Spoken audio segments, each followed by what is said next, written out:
drives our cars, buses and planes, powers our electricity, and allows us to cook our food and heat our water. Most of today's energy needs are met by fossil fuels like coal, oil and gas. These unique, high-energy fuels are non-renewable resources that took millions of years to form. About 2 billion years ago, marine organisms like algae and microscopic animals and plants died and settled on the ocean floor. Beneath other sediments in the ocean, and in the absence of oxygen, these fossils changed into a substance called kerogen. Under heat and pressure, kerogen gradually changes into oil or gas. The whole process usually takes at least 1 million years.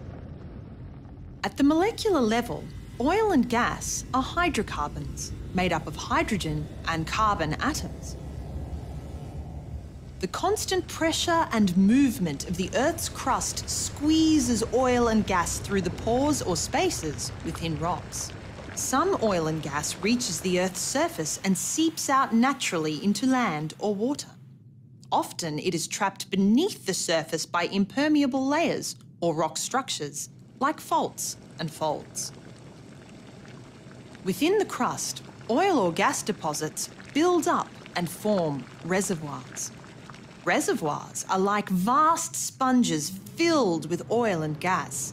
They can be as large as a city. To find oil and gas deposits, geologists use a number of different survey techniques, including seismic surveys, gravitational surveys, and geological mapping. Seismic surveys use reflected sound waves to produce a 3D view of the Earth's interior. New technologies, such as four-dimensional projections and sophisticated graphic renderings of rock structures, are improving the way we find conventional oil and gas deposits. Energy resources that are currently difficult or expensive to extract are called unconventional oil and gas.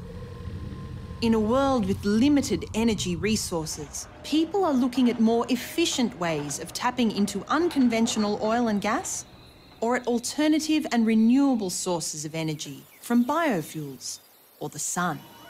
What do you think will be the energy sources of the future?